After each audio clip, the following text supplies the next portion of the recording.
recuerdo, ¿no?, que se asocia un poco a este reclamo histórico que venimos teniendo, que ha sido la Guerra de Malvinas.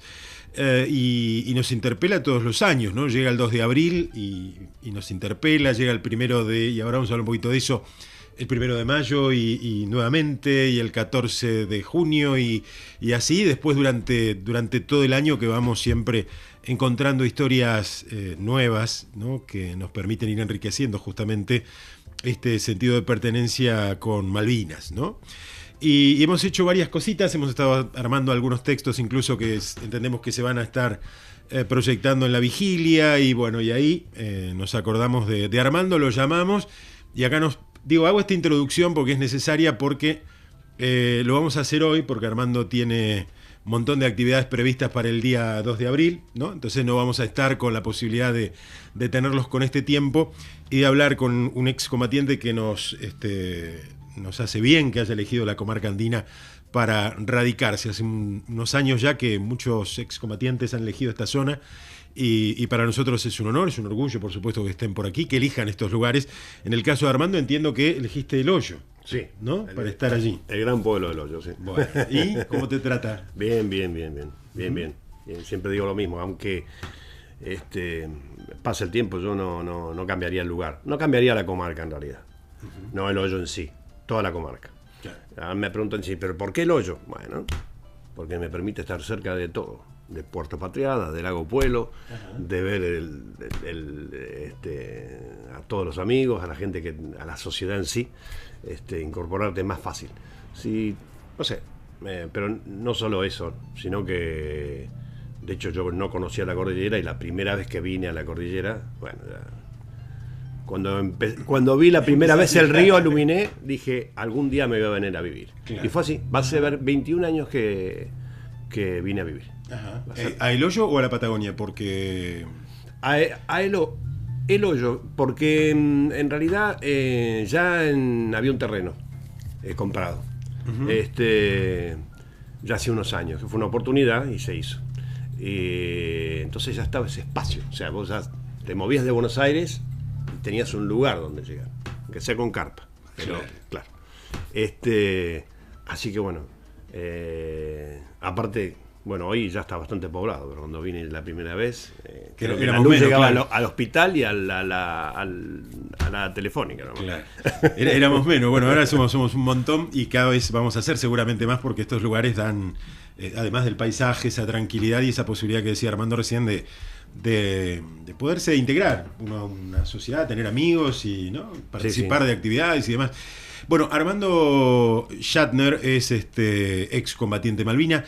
Armando, fuiste soldado. Fui soldado, soy clase 63. Sí. Hoy sacamos la cuenta, 43 muy años. Jovencito, sí. 18 años. Claro, llegaste, 18 años. ¿Arrancabas recién cuando...? Y tenía 4 meses de instrucción. Sí, de instrucción. Sí. Teníamos la instrucción. La instrucción es desde el primer día que entras, ¿no? Así que bueno, pero sí, 4 meses. Sí, meses. Yo no me tocó la conscripción, soy justo la clase que no le tocó, la 76. Ajá. Pero recuerdo que hablando con mis familiares y demás, y con todos los que le había tocado, era como que los 3 primeros meses eran los más fuertes, y después ya uno podía encontrar destino y demás, ¿no? O sea que uno se va adaptando. La parte de instrucción, o se acostumbraba a los 3 Claro, meses. Te acostumbrabas, vos sabías que tenías un año ahí, o un poco más. Claro, depende de lo que te tocara, ¿no? Exacto. En el caso tuyo, Fuerza Aérea. Fuerza Aérea. Sí. El Palomar. Palomar, Primera Brigada del Palomar. Bueno. La gloriosa Primera Brigada del Palomar. Claro. Vivías igual, hoy hablábamos un poco en Pacheco, ahí en general, bastante cerca, pero no tan cerca. No tan cerca, exacto. Sí. No, pero mis compañeros en general eran todos de Misiones y Santa Fe. Claro, eso iba a decir, ¿no? Porque te solían mandar bastante lejos, te sacaban de tu lugar habitual para mandarte. Claro. Te podía haber tocado Río Gallegos tranquilamente. Sí. Quizás si hubiese tocado Río Gallegos, capaz estaba viviendo en Río Gallegos, ¿no? Claro. Una de las cosas que siempre digo y cuento, que en caso de que las islas hubiesen quedado en poder nuestro, yo estaría viviendo en las islas. Son muy lindas, ¿eh? Ajá. Sí, son muy lindas. Muy lindas. ¿Y cómo fue Dos cosas, digamos, porque está el 1 de abril y sé que cada uno recuerda, porque he estado además grabando esta semana algunas cositas de testimonios que algunos excombatientes relatan, como que hay dos fechas importantes en ¿no? Que es el 2 de abril y el 1 de mayo. El 1 de mayo, sí, en el caso de ustedes en la Fuerza Aérea, ha sido indudablemente el 1 de mayo, y creo que para todos por el bautismo de fuego y demás. Pero digo, en lo personal, el día que te avisan también que tenés que ir, ¿no? Hay como ¿Cómo fue eso? ¿Fue el mismo 2 de abril? Mirá, en mi caso siempre cuento, bastante inconsciente. O sea, porque no tomé la dimensión de lo que podía llegar a pasar en ningún momento. O sea, antes de llegar a las islas, ¿no? Yo lo primero que pensé, me iba a subir por primera vez a un avión. Fui mi primer viaje en avión. Y esto viene a colación de algo que pasó hace unos años atrás. Así que yo en realidad estaba medio contento. Muchos estábamos eufóricos, un poco. Nunca nos esperábamos lo que nos tocó. Pero es como que uno, cuando recibe la noticia, te sentís parte de tu país, parte de lo que tocó. Es lo que yo siento. Te sentís parte de haber hecho algo o de hacer algo en el momento que sabés que va a quedar en la historia.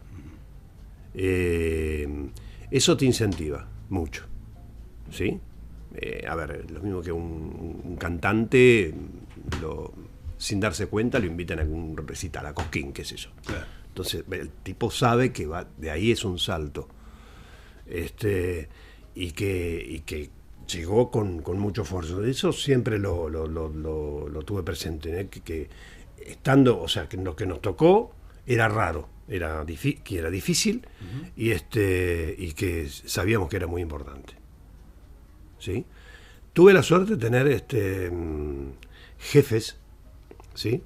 Que supieron tratarnos. O sea, gente que durante el servicio militar, mientras estábamos en Palomar, teníamos una relación. Y cuando se desata la guerra, cambia totalmente la relación. ¿Sí?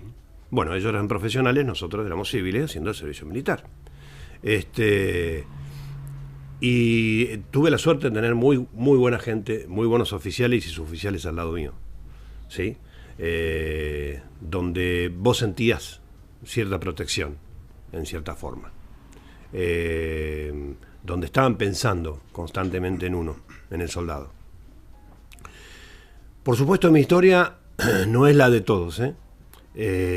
Yo tengo muchos compañeros que a veces escuchan las historias y sé que son ciertas, porque aparte he visto otros soldados de otras fuerzas maltratados y bueno, lo que todo el mundo sabe, ¿no? Claro.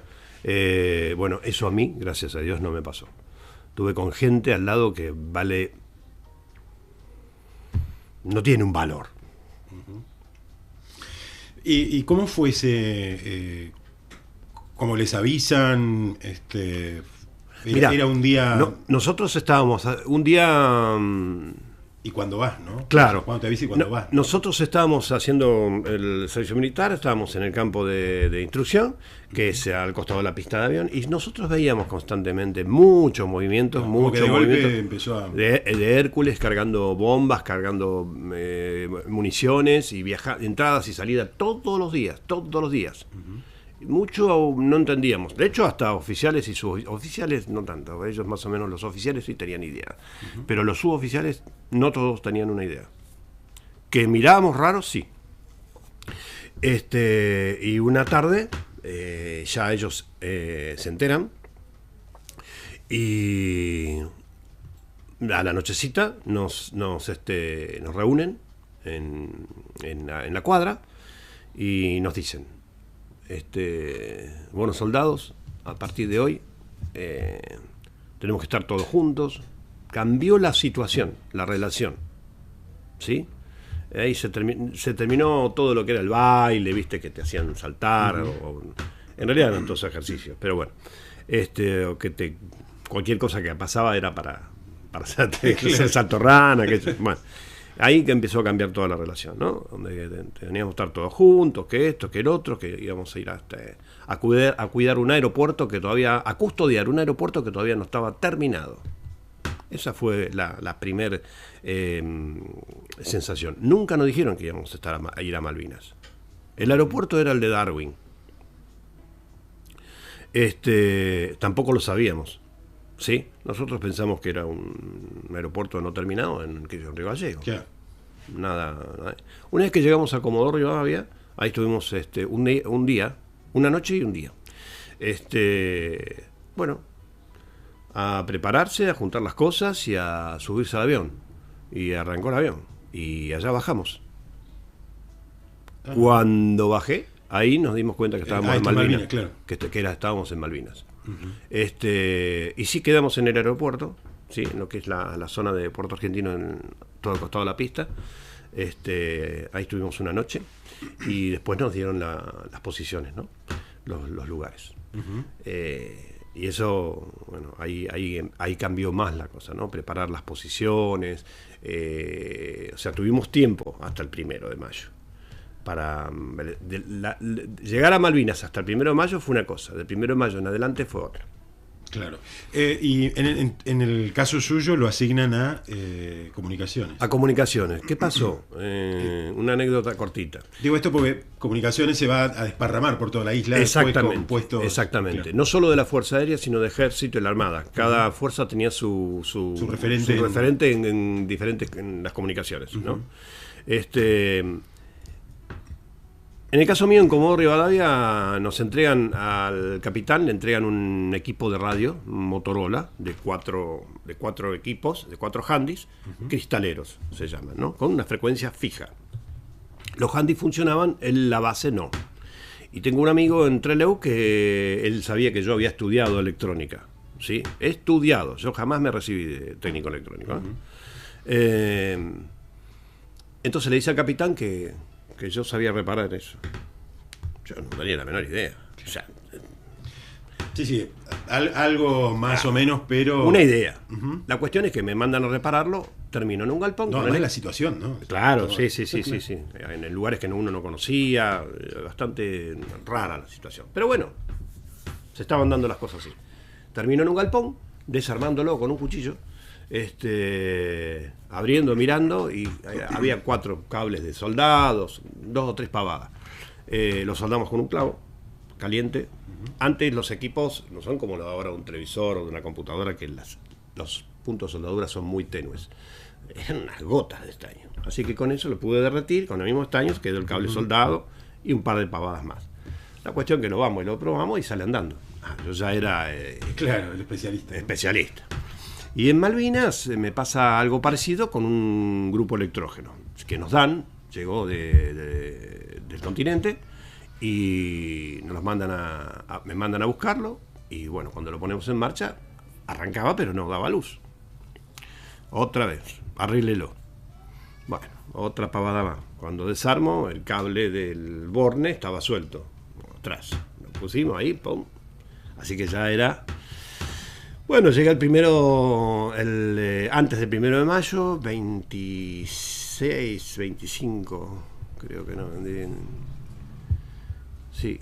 Y llega la gente de la ROA, de la Red de Observadores del Aire, que era un grupo de civiles, ¿sí?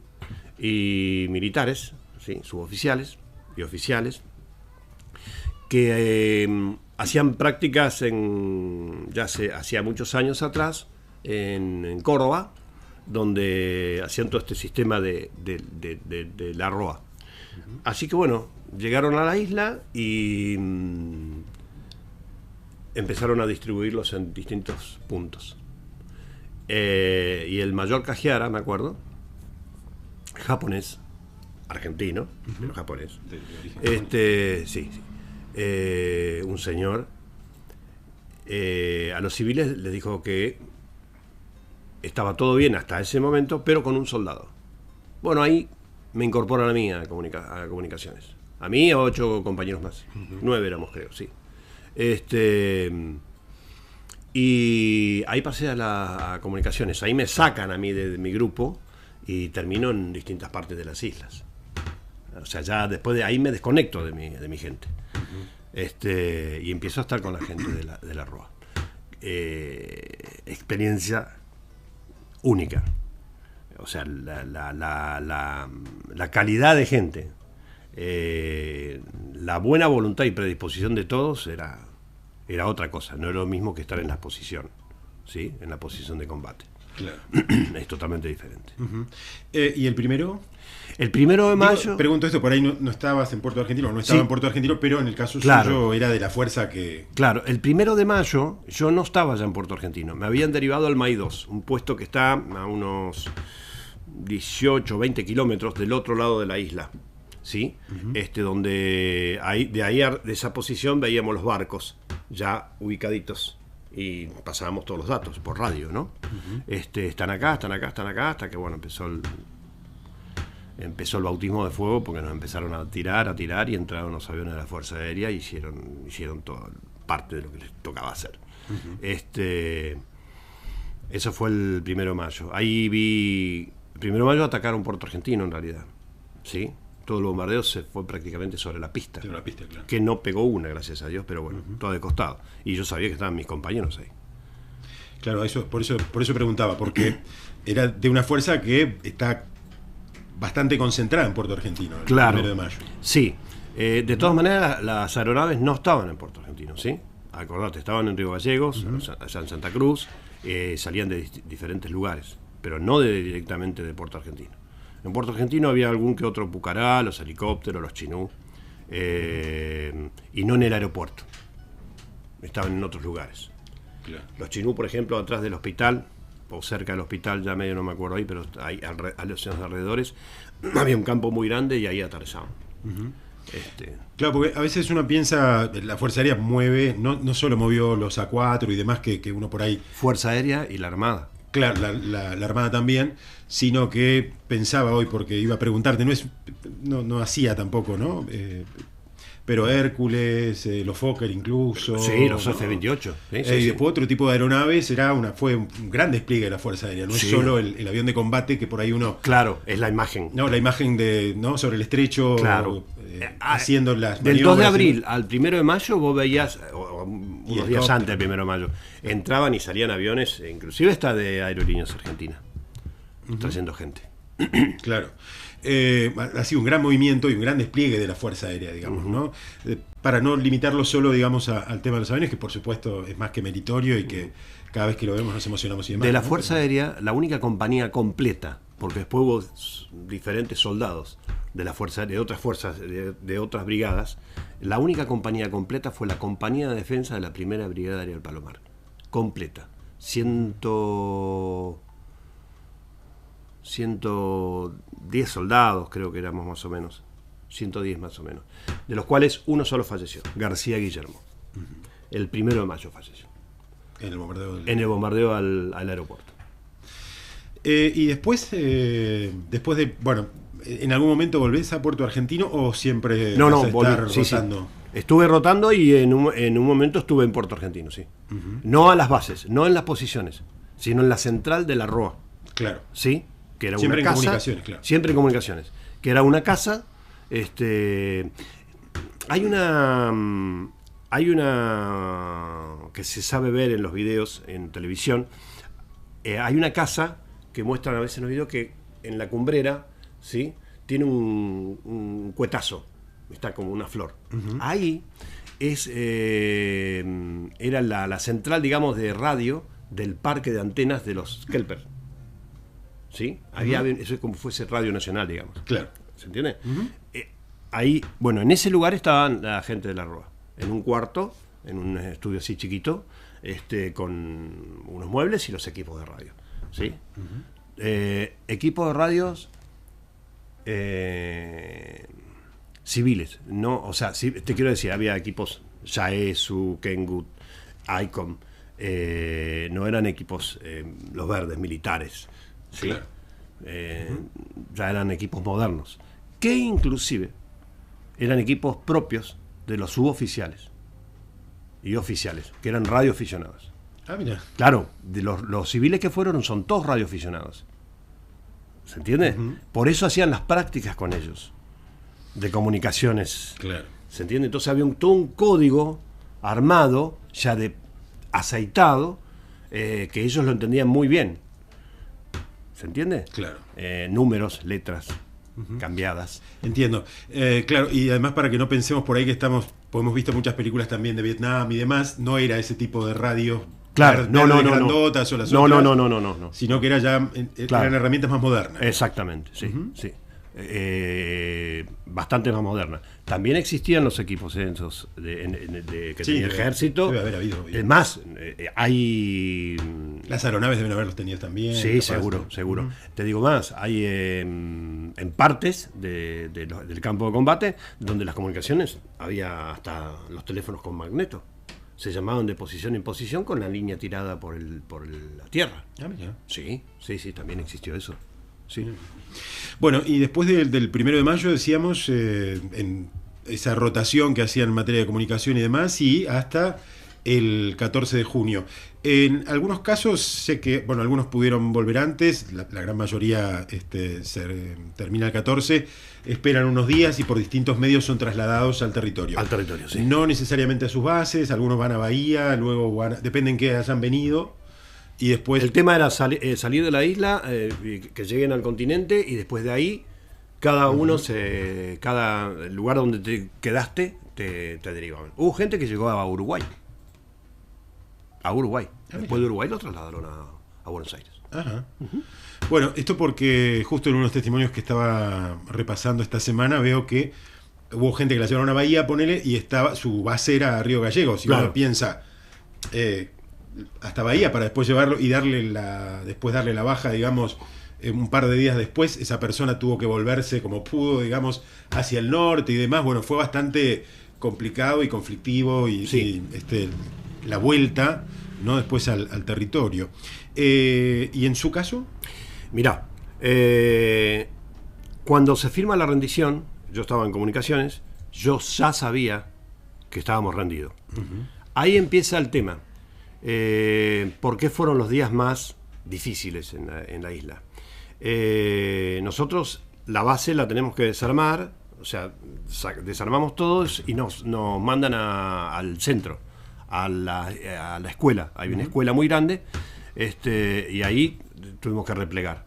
O sea, se desarman todos los equipos de radio y los puestos que teníamos, los distintos puestos, ya nos los iban tomando los ingleses, ¿sí? Iban cayendo prisioneros algunos. Entonces, bueno, ya estaba la rendición firmada y los combates seguían. Montelondon, Cerro Armada. Sí. Bueno, eso fue uno de los momentos más difíciles. Eso fue una semana no, fueron 3-4 días, pero claro, toda esa gente no estaba enterada que se había firmado la rendición. Y lo que sí pasó es que dejó de haber apoyo aéreo. Sin apoyo aéreo es muy difícil combatir cuerpo a cuerpo. Claro. Así todo no se la llevaron de arriba los ingleses. Lástima que costó tanta sangre.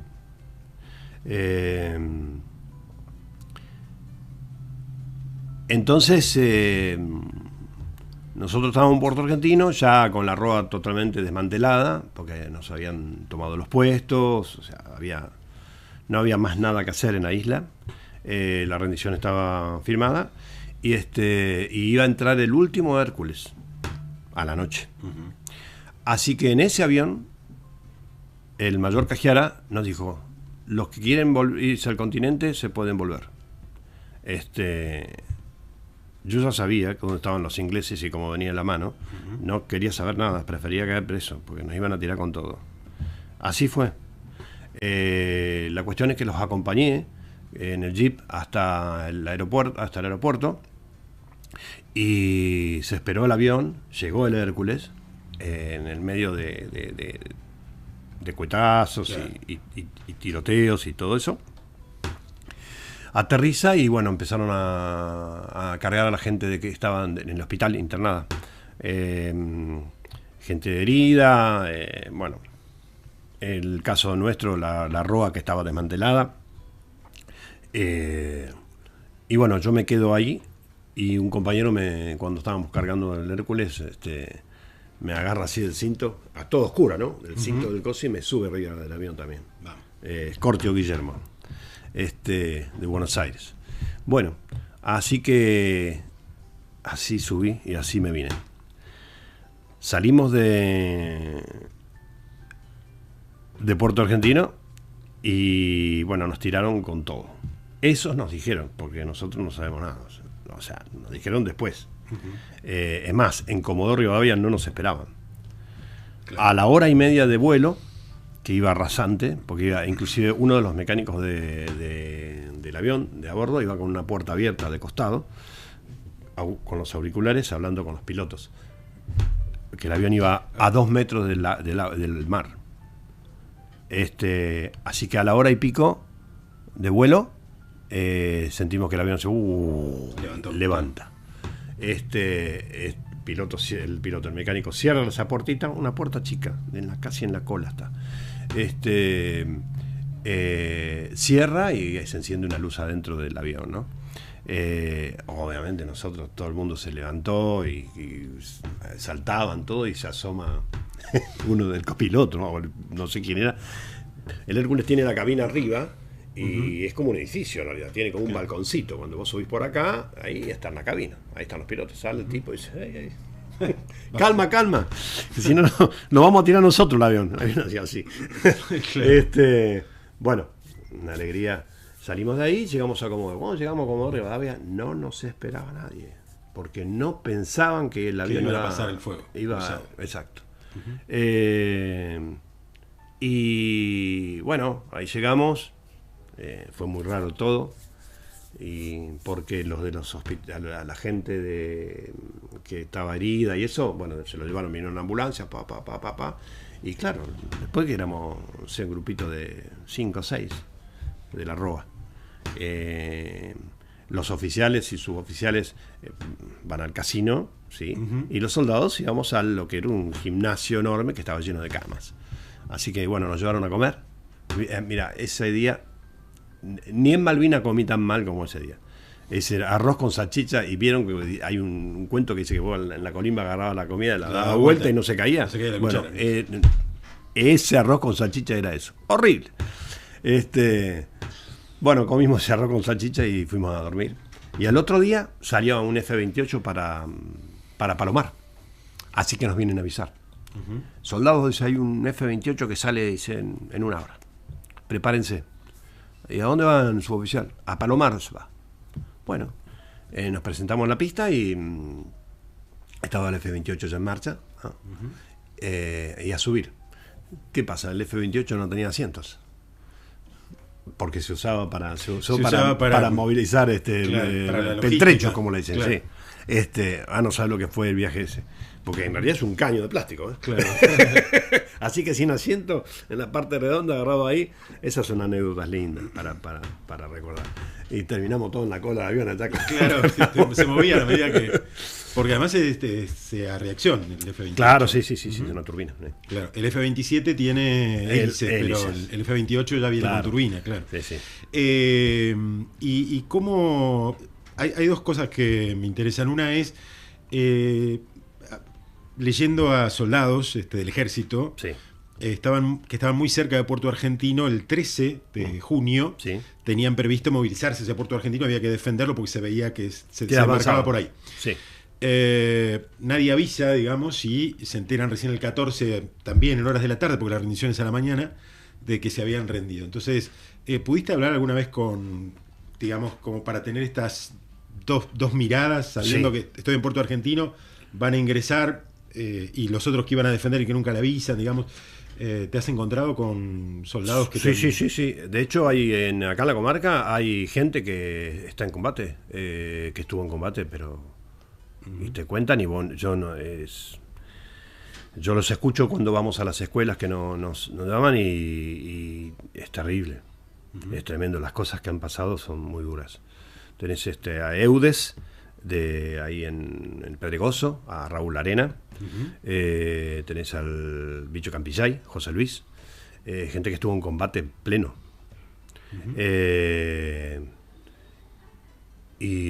hay otros muchachos más que ahora no recuerdo el nombre, pero que vos los escuchás y es complicado. Sí, yo digo por ejemplo, el caso de la arena cuenta, ¿no? Nosotros estábamos esperando el 13 que nos avisaran, creo, claro. Sappenhill creo que se llama la posición de él. Sí. Y vemos Puerto Argentino, vamos a bajar, imaginando siempre que el combate iba a ser cuerpo a cuerpo y demás. Claro. No nos avisan, no tenemos comunicación, y el 14 nos enteramos que nos habíamos rendido. ¿No? La sensación que ellos habían tenido, creo que tuvieron 2 encuentros. Muy triste, sí. El primero con un compañero muerto, a los pocos días el primero, creo que el 1 de mayo. Porque están ellos como en una barranca, claro. ¿no? Entonces pueden ver desde allí un poco la situación. Y ahora justo, ¿no? Había leído eso y ahora veo que estabas del otro lado, digamos, ver cómo se había vivido esos días desde ese lugar. Y después, ¿cómo fueron ese tiempo, estos 43 años, cómo han sido? Y eso por un lado, ¿no? Esto es lo personal, y después en lo grupal también, porque bueno, sos parte de una fuerza que ha sido reconocida y que se lee, que se admira, bueno, en otros lugares del mundo también. Con ¿no? respecto a lo que es lo de las fuerzas, como ya se sabe, siempre la Fuerza Aérea fue diferente. No sé por qué, pero es más, no entiendo por qué las otras fuerzas no han tratado bien a sus soldados. Y oficiales y suboficiales, ¿eh? Ojo que esto no se trata solamente de soldados. Yo pensé siempre que el problema eran los soldados. Y pasados los años, te puedo asegurar que dentro de las fuerzas hay cosas que no las podés creer. Porque como viste, los que existen los truchos, los que casi voy. Sí. Bueno, también tenés casi voy dentro de las fuerzas, o sea, los profesionales. Y ellos saben, se conocen y saben que no estuvieron en la isla. Y te digo que se arman cada tole con 43 años pasados, se siguen armando cada una con mucha bronca. Pero bueno, me fui del. Sí, te preguntaba si en lo personal estos últimos años cómo ha sido. La Fuerza Aérea se encargó bastante de nosotros, más allá que uno quisiera que hubiese sido todo más rápido. Bueno, yo recibí en un momento una convocatoria para hacer una revisación médica en Buenos Aires, que es el famoso anexo 40. El anexo 40, te vas al hospital de la fuerza que te corresponde. Hay un grupo de psicólogos, médicos y bueno, y una serie de estudios que te hacen para saber el grado teóricamente de discapacidad que cada uno tiene, que algunos lo tienen, sí. Está clarísimo. Entonces ahí dictaminan cierta discapacidad, el síndrome postraumático de guerra, ¿sí? Y eso es como una tabla, tienen un porcentaje de discapacidad. Ese porcentaje dictamina la pensión o jubilación que te va a ser otorgada. Hay muchachos que vinieron sin piernas, otros que no quedaron muy bien realmente de la cabeza. Entonces es diferente el grado de discapacidad. Y después, por ejemplo, los suboficiales, hoy en día, tenemos contacto. El otro día me llamaron que se reúnen este año en Misiones. Yo no puedo ir a Misiones desde acá. El 2 de abril van a estar en Misiones, toda la compañía completa. A mí me queda muy lejos.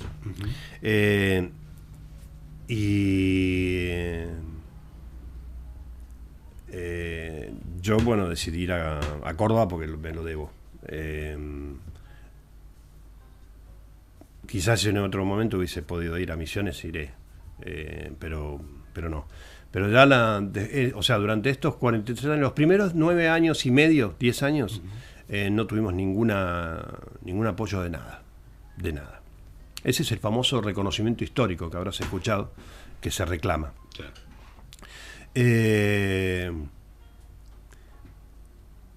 Después ya se fue otra cosa. Fue una cuestión fluida. De hecho, teníamos contactos. Uno de los suboficiales seguía en la fuerza, organizaba los encuentros, mismo en Palomar. Una sola vez, no me acuerdo en qué año fue, el mismo avión, como se hacía cuando estábamos haciendo servicio militar, pasó por Misiones, Santa Fe, y bajó en Palomar, juntando a los soldados. Se les avisó, y tal día, tal hora va a estar ahí, y el mismo avión los llevó el mismo día.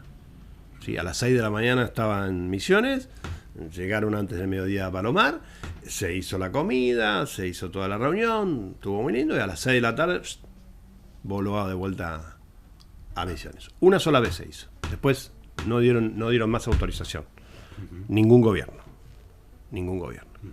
Sí, un poco la pregunta era esta, si se seguían juntando, si... Sí. Lamentablemente ya de a poco muchos compañeros ya no están, por diferentes motivos, enfermedades y bueno, y situaciones diferentes. La situación de cada uno es diferente, porque, o sea, yo tuve la suerte de... mis viejos cuando en el 82 estaban en una buena posición, tenían la obra social, yo tenía la obra social, tuve la posibilidad de ir a psicólogos, pasé como por 5 o 6, ninguno me dio la alta, pero bueno. Pero tuve esa posibilidad, otros compañeros no. ¿Sí? O sea, la fuerza no te dio una posibilidad de ir a hablar con un psicólogo o ver. Eso no se hizo nunca. Salvo cuando te citan al anexo 40 para hacer los estudios. Pero después nadie siguió un tratamiento en sí. Tampoco mucho lo queremos. La verdad es esa. Yo lo hice porque en ese momento bastante confundido estaba con todo lo que estaba pasando, ¿no? Cuando llegamos al continente nos encontramos, vos imaginate que nosotros salimos de un lugar donde era todo un conflicto constantemente, donde el olor a pólvora, el olor a mar, ese olor picante de las bombas, los gritos, los tiros, los últimos días era escuchar los combates cuerpo a cuerpo, o sea, todos fusiles, ametralladoras. Y la impotencia de saber que estábamos rendidos, y la impotencia, esto lo digo porque esto es como el diario del lunes, ¿viste? Una vez que pasó, y más con 43 años ya casi, es fácil, pero había que estar en el momento y entender la situación. A mí mis oficiales, mis jefes me dicen, nosotros hicimos lo que teníamos que hacer. Cumplimos con lo que teníamos que cumplir. Lo que siempre digo yo, por ejemplo, en Puerto Argentino, una vez que replegamos, que estábamos ahí en la escuela, que escuchábamos todos los combates, lo escuchábamos con el oído, no por radio. Estaban ahí. Claro. Es más, si vos te ponías unos binoculares, lo veías. Veías el combate, claro. Y nadie reaccionó. Nadie, no reaccionamos. O sea, no hubo ningún jefe que diga, bueno, vamos, ayudemos a nuestros compañeros. Es lo que yo más me reclamo. Yo, personalmente, ¿no? ¿Qué pasó? ¿Por qué? ¿Por qué no fuimos a combatir con ellos? Por eso digo, después de haber venido y pasaron tantos años y recordar todas las secuencias, es lo que a mí me queda pendiente, ¿no? Y ahora te voy a contar una historia. El por qué no poder cumplir con ellos.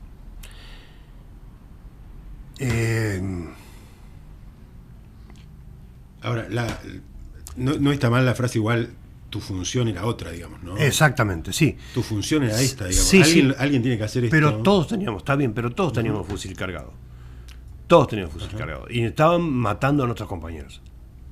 Y no reaccionó ningún oficial que haya dicho, claro, tampoco tenían que reaccionar porque estábamos rendidos, estaba la rendición firmada. Claro. Eso es lo que hay que entender. Claro. Lo que pasa es que la impotencia de ese momento era espantosa. Y bueno, ahí tenés la cantidad de muertos que hubo, ¿sí? Una gran cantidad las tenés en el crucero, en el crucero General Belgrano, y después tenés en los últimos días de combate. Eso fue dolorosísimo. En realidad fue dolorosísimo. Sí, fue toda la época. Claro. Vos sabés que yo tengo un compañero, Pinchulev, de apellido, que es de Gaiman. Después de haber terminado la guerra, yo tuve que ir a trabajar a Comodoro Rivadavia, y una vez pasamos por Trelew, ubiqué la casa de él, Y estaba muy, muy mal ese día. Me atendió la mamá, lo despertó y habré estado 15 minutos. La mamá me había dicho que él estaba muy mal. Así que charlamos 15 minutos y me fui. Así que me quedé con la dirección.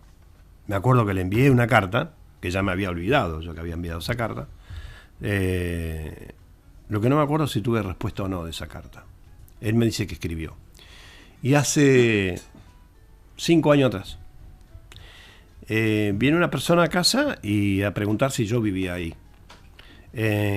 Raro, yo no estaba. Entonces entro a mirar las cámaras y no se la ve. Está con una gorrita, no se la ve. Bueno, un día vienen 2 camionetas. Una que frena adelante, que lo conozco, al gringo. Me dice, te traigo una visita. Bueno, baja. Obviamente no lo conocí, no lo conocí para nada.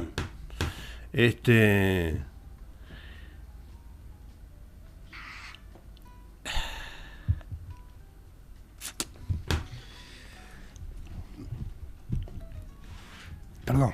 No, está bien. Por supuesto que está más que bien. Tampoco queríamos, ¿no?, meternos tan adentro, ¿sí?, sino un poco repasar lo que han sido estos, por un lado, 43 años que han sido indudablemente con altibajos, ¿no? A veces sí. Ha habido mejores y peores años. Me imagino que obviamente va generando... El mes de abril es uno de los meses más difíciles para mí. Claro. Sí. La cuestión es que, bueno, llega este muchacho a casa con la familia y me muestra la carta. No puede creer. Así que, bueno, a partir de ese día nos tenemos contacto. Perdón. No, está bien. Con tanto fluido, ¿viste? Todos los días o cada tanto nos escribimos, ¿cómo estás? Es de Gaiman. Está muy bien, gracias a Dios. Vive en Gaiman y está muy bien. ¿Fue una manera que encontraron de contenerse también? Sí, cómo no. Empezar a encontrarse todos un poco... Claro, sí. Fue muy... De hecho, como hasta acá la misma gente de Buenos Aires me he encontrado a veces muchos años después. Y vivíamos todos en Buenos Aires, claro, y cerca. Es más, hoy tengo un grupo de soldados amigos que éramos de Buenos Aires. Pucha, estábamos ahí a 10 kilómetros cada uno del lugar. Claro. Y pasó. Y no nos juntábamos. No nos juntábamos. Bueno, te saco un poco de lo que veníamos conversando y te llevo un poco al presente. Y ¿seguiste vinculado al mundo de la radio, de los radioaficionados y demás después? Mirá, en el año 82, en Malvinas, esta es otra anécdota muy linda. Podemos estar toda la mañana acá y a la tarde, no sé a qué hora termina el programa, está claro. En un ratito. Estando en Malvinas y estando yo en comunicaciones, con estos 2 civiles, en el puesto MAI 2, con el señor Roberto Paret y el señor Abel Ramírez, radioaficionados viejos, gente grande, gente la tenía muy clara, en la banda de 20 metros, con un equipito ya eso, chiquitito así, y una batería, y un hilo tirado contra la montaña, no que con 2 más, sí. No, porque no se podía ver nada. Separado por porcelana. No, olvídate. Me dicen, ¿querés hablar a tu casa? ¿Cómo? ¿Querés hablar? ¿Querés? No, pero ¿querés hablar o no? Dame el número de teléfono. Le doy un 740-6487. 740-6487. El teléfono fijo de mi casa. La cual una de ellos empieza a Abelito. Abelito era el hijo de Abel Ramírez. Ajá. En Córdoba. Banda de 20 metros. En Córdoba. Sí, estoy acá. Ah, ¿cómo te va? Bueno, escúchame. Le empieza a pasar letras. Cada letra tenía un número. Y era el número de teléfono de mi casa. El hijo ya sabía lo que tenía que hacer, que mis viejos no hablen, no digan nada más que saludarme y nada más. Eso pasó en el MAI 2. Maravilloso. ¿Pudiste hablar desde allá con tu... 2 veces. Escuchar la voz de tu viejo. Y el suboficial... suboficial... No, ahora es mayor. Antes era suboficial solo. Álvaro Portal. Estando en la central, una noche también, me dice, ¿querés hablar a tu casa? Porque un compañero le dijo, no me acuerdo si era el cumpleaños de mi hermana o qué evento había en Buenos Aires, y yo le estaba hablando con mi compañero, con Escortio Guillermo, de Buenos Aires, y este loco fue y le dijo a su oficial, dice, mire, bueno, y al rato me llama, dice, vení, dice, ¿querés hablar? Lo mismo. Ahí arranca la cuestión.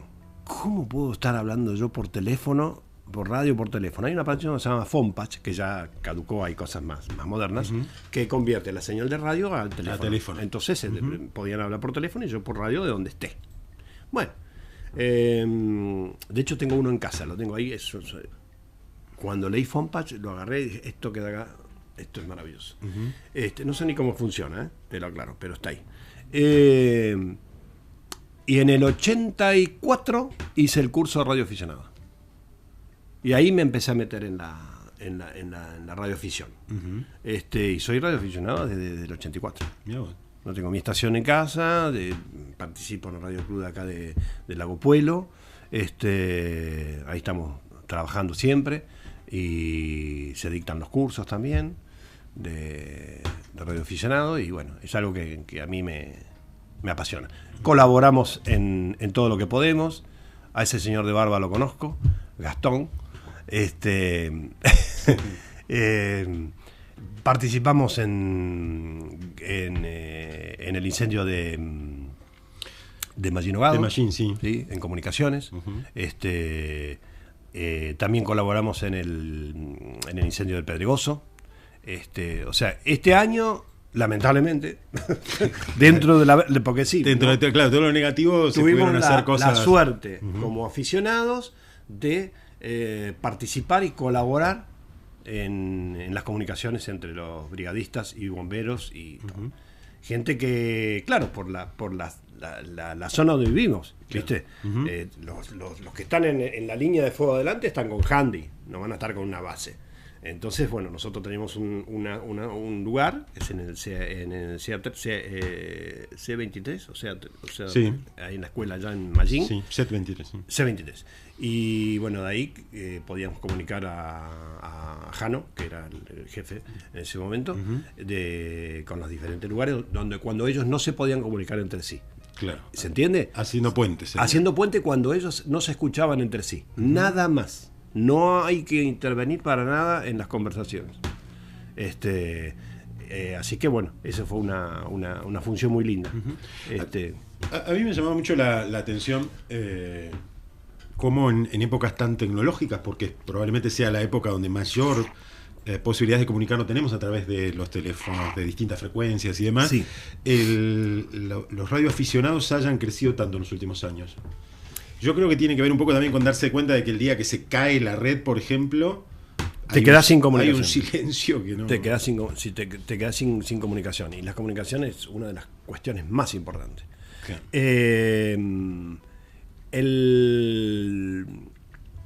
La radioafición es un hobby. Un hobby con responsabilidad. Responsabilidad civil. Muchos chicos y chicas, porque también hay muchas chicas que son radioaficionadas y lo hacen muy bien,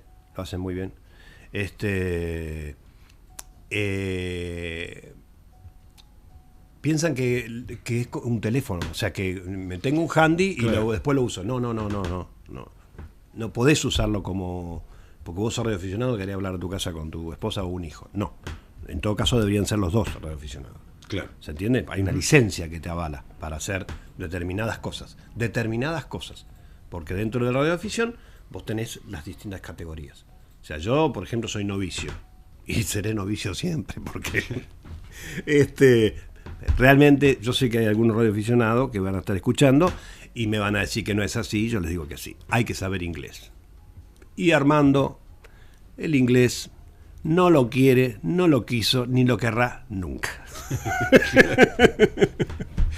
Sí, estaba viendo eso y con esto cerramos, Armando. De todas maneras, independientemente de todo, sé que es también un mundo que no tiene muchas fronteras y que están siempre disponibles, no importa de qué país sean, y siempre que se entiendan, digamos, ahí predispuestos a colaborar y demás. El otro día escuchaba lo de Bahía Blanca, que había un radioaficionado que llamaba Defensa y le pasaba un poco el parte de ruta en el lugar, de no tomes por tal ruta, tomen por la otra porque está tránsito congestionado y demás. Y Defensa reprodujo la comunicación, nos mandó el parte. Y era muy interesante realmente ver la función de ese radioaficionado, ¿no? Acá... Dentro de Defensa Civil hay radioaficionados. Claro, Defensa Civil tiene una frecuencia otorgada. O sea, ellos tienen la posibilidad de la comunicación. Radioaficionados hay en todos lados. O sea, vas a ver gente en la ruta, vas a ver gente que tiene estación en determinados lugares y se pasa el parte todos los días. Por ejemplo, los auxiliares de Defensa Civil, que son radioaficionados, están nucleados en una frecuencia y todos los días se pasa el parte. Inclusive hasta es una práctica operativa de la radio. Te sirve como práctica, porque si no uno se va quedando, ¿viste? Entonces cuando te empezás a nombrar la licencia de uno y de otro, y más cuando se hace larga la cadena, medio que empezás a confundirte. Y ahí es donde todo el mundo se asusta. No. En todo caso se pide disculpas, se sigue para adelante. Pero bueno, nada. El radioaficionado cumple una función muy importante. Bueno, Armando, le agradecemos mucho. Yo lo he tuteado de ratos, no le he dicho señor, pero bueno, tiene que ver un poco con el día que estamos viviendo y por supuesto los temas que estamos tratando que nos van como también generando distintas sensaciones, entonces de rato me olvido, ¿no? Pero sepa que lo hemos invitado con ganas y con respeto, por supuesto, y de conversar un poco de esto, de poner un poco en contexto 2 de abril, que para mucha gente, como decías vos recién, por ahí no es tan fácil, ¿no? Tenemos se nos hace difícil este mes, y más que nada para invitar a tener siempre presente, ¿no? El sentimiento Malvinas y sobre todo el reclamo soberano sobre este territorio, ¿no? Vos sabés que... ¿Volviste a ir a Malvinas? No, tuve 2 invitaciones y me niego a ir, mientras tenga que... No es la visa, sino sé cómo son los viajes, es un tour, digamos, claro, chiquito, porque de que bajás al avión hasta que te traen, que es una semana, que tenés que estar sí o sí, estás con los ojos de los tipos encima nuestro. O sea, no es que vos vas a diferentes partes de la isla así porque querés. Hay lugares donde se puede ir, hay lugares que no se puede ir. Entonces no es mi idea. Igual no tengo ganas de ir. Sí, no tengo ganas de ir. Diferente sería si la situación hoy de política sería diferente. Hoy y hasta hoy, digamos. Porque claro, pasó siempre lo mismo. ¿No? Acá no es cuestión de los diferentes gobiernos. Malvinas es una cosa importante. Malvinas es al fútbol, ¿sí? La camiseta argentina. Y Malvinas es lo único que nos une a todos los argentinos, sin distinción de ideas políticas. Y las catástrofes, ¿no? Porque vos fíjate, sí, hablamos Bahía y podemos hablar de un montón de cosas. Ya dentro de la comarca, los incendios, la colaboración de la gente es impresionante. Es increíble cómo se une la gente para ayudar de una forma u otra. Después lo que pasa con las donaciones, todo es otro tema. Pero la buena voluntad del argentino de bien es increíble. Es increíble. Armando, le agradezco. Yo, déjame decir una sola cosa, que los únicos héroes de la guerra de Malvinas son los que quedaron allá. Hacemos una pausa nosotros, enseguida venimos. Búscanos en redes sociales como Isónica para informarte y revivir las entrevistas de tu radio